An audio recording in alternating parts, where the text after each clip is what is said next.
Hi everyone, I'm Sally Burgess with Studio Gaia in downtown Edwardsville, Illinois.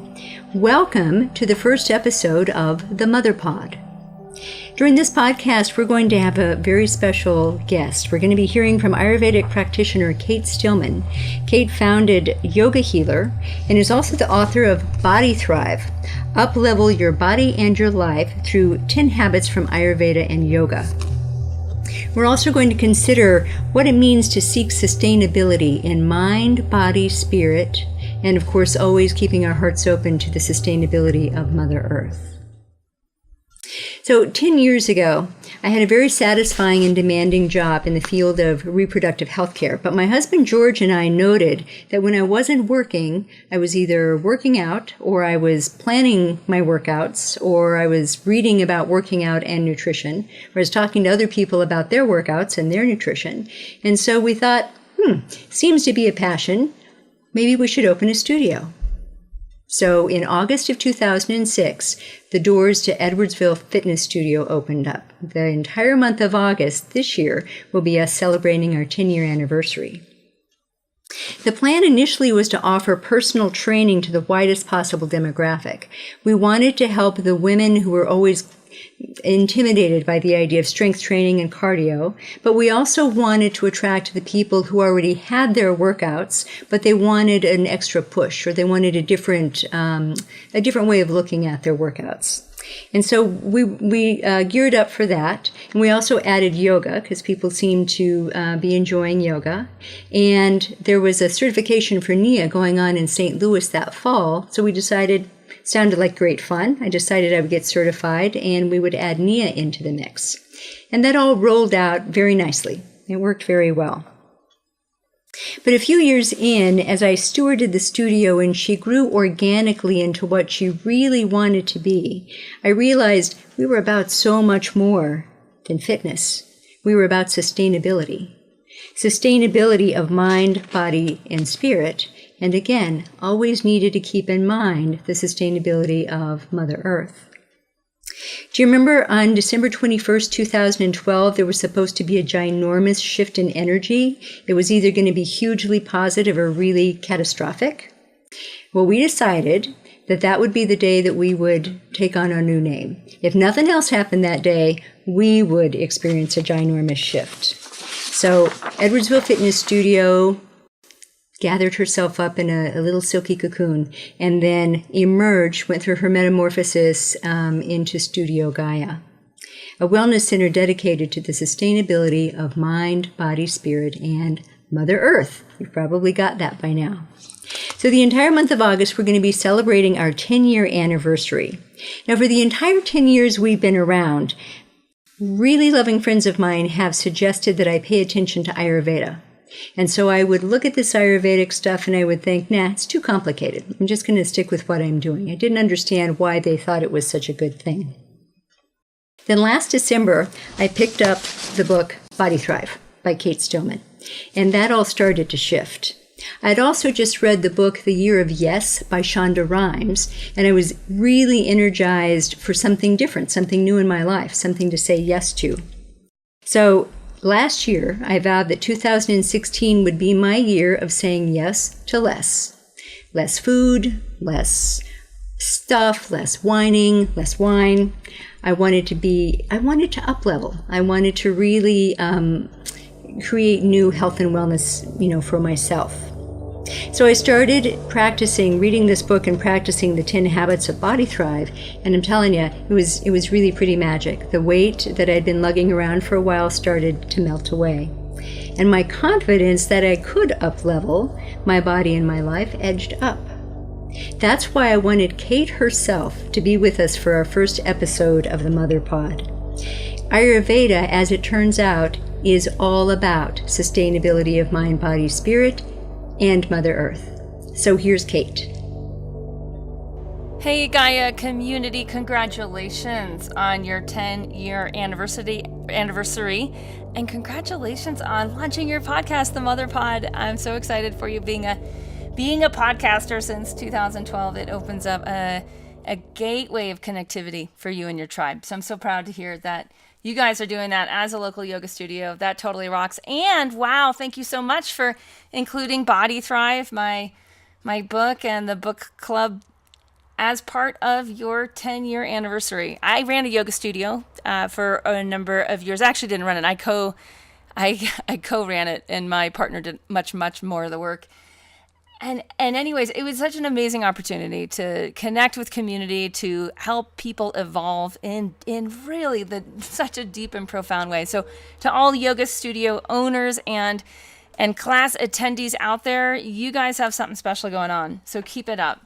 Keep it up. All right. So I had 2 parts of questions here. Thank you, Sally Burgess, for reaching out. And the first one is really around like, why should I be interested in Ayurveda, and why me? This isn't me, Kate, but this is me,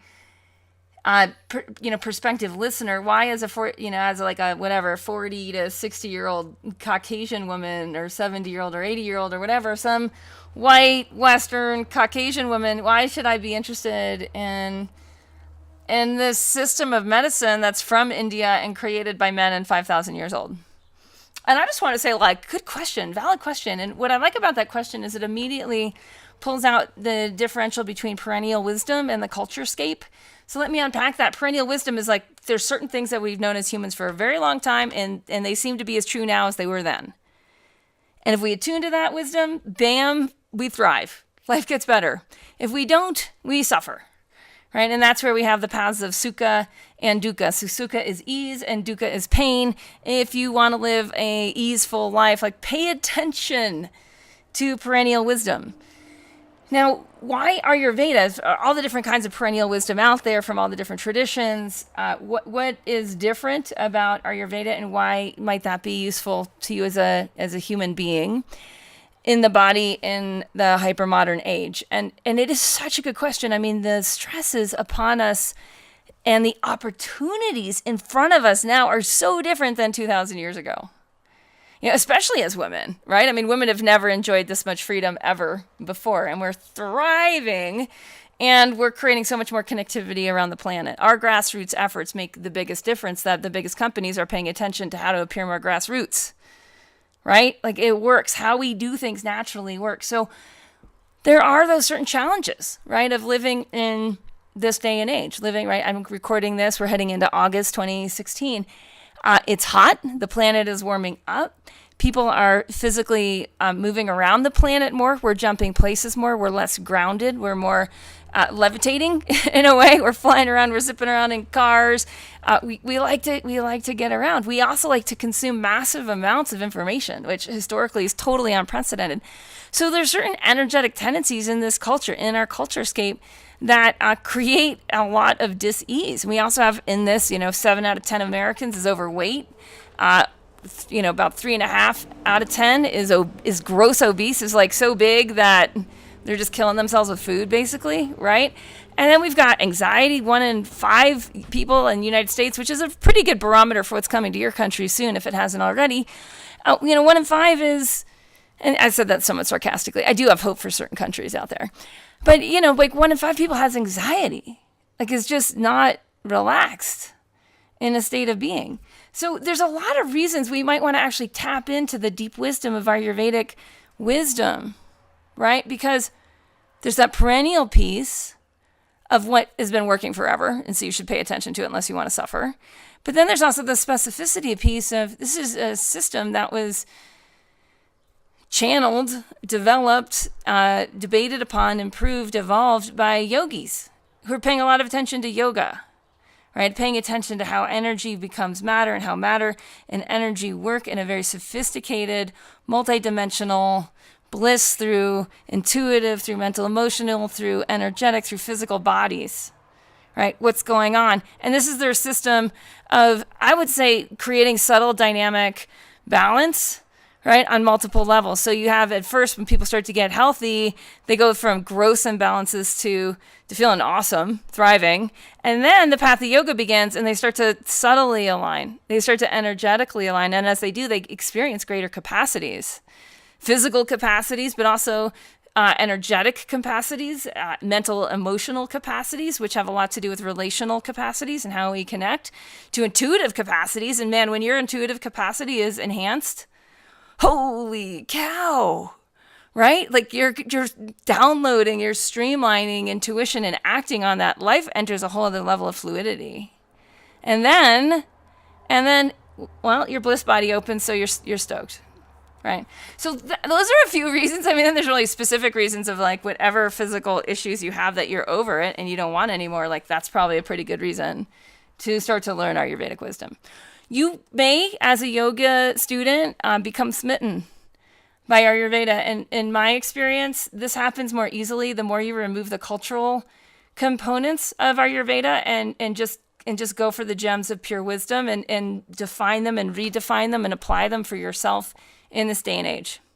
And that brings me into the next question from Sally was, what are people likely to gain out of going through the Body Thrive book club at Studio Gaia with the Gaia community? Well, it's kind of all that. Like, what are the nuggets of perennial wisdom that you should not miss, right? Or you're slowly aging yourself more rapidly than your physiology is designed. And when that happens, the mental and emotional bodies become somewhat depressed, right? Instead of enhanced, instead of evolved. So you stop, basically being on that pathway to potential and you start to live a more limited experience. So when we start to embed these habits, and they're simple habits, early to bed, go to bed earlier. The one before that is earlier, lighter dinner. So you just simply start by saying like, okay, I'm not going to wait till tomorrow. Tonight, I'm going to eat an earlier, lighter dinner. I'm going to get my butt in bed. Even if I can't fall asleep, I'm still going to be like physically resting between the hours of 10 and 6, 10 at the latest, right? 9 and 5 for those who are more evolved, right? And then I'm going to start my day right. And I'm going to actually open my perspective, experience massive gratitude for the here and the now. And then I'm going to hydrate. I'm going to eliminate. I'm going to get poop out of my body so I can start the day fresh, like my body's designed. And then I'm going to flood it with prana through my breath body practices, and on and on. And these are the basic habits. Eat an earlier, lighter dinner. Go to bed early. Start your day right. Do breath body practices. And then there's another 6. And what happens is you start to experience ease, health, thrive, flow. If you're carrying excess weight, expect it to start to diminish. Expect it to sometimes just melt is sometimes the term people use. And it does melt. The reason it melts is because you're stoking your digestive fire and you're allowing it space. Just like a good campfire needs some space, it needs some air, and it needs some time. So if you're not overweight, but you're anxious or you're depressed or there's a lot of unprocessed stuff in your mental, emotional body, you will notice that stuff gets squared away. And you're much more clear and much more naturally uplifted because you're in touch with the life force energy. So all of these things will happen. I usually condense it into 3 things. You're going to experience more energy, deeper rest, and you're going to have a better way of nourishing yourself.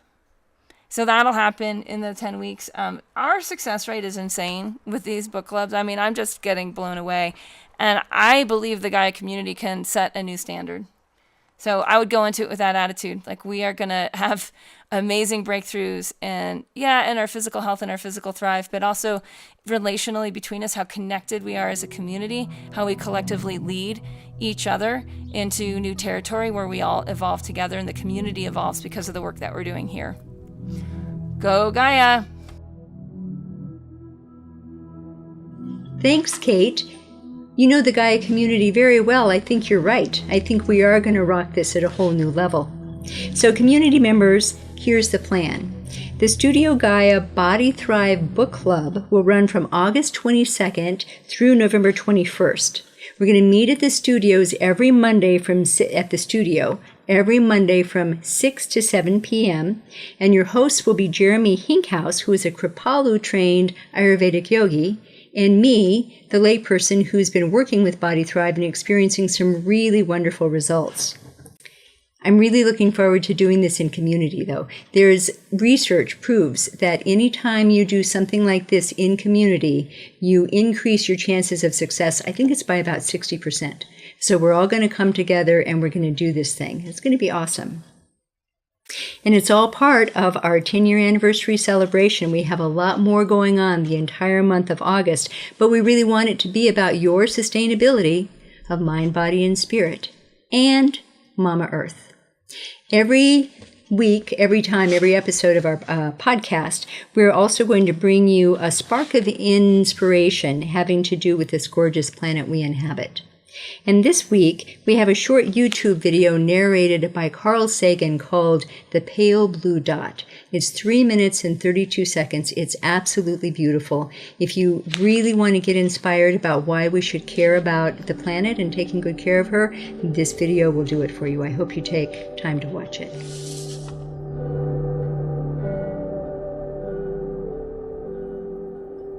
Next time on the Mother Pod, we chat with nutritionist Gabby Blanton about the health-depleting aspects of sugar. And we give you some sweet tips on how to significantly reduce your sugar intake and increase your health and happiness. Thank you so much for being part of episode 1 of the Mother Pod, and we'll see you next time.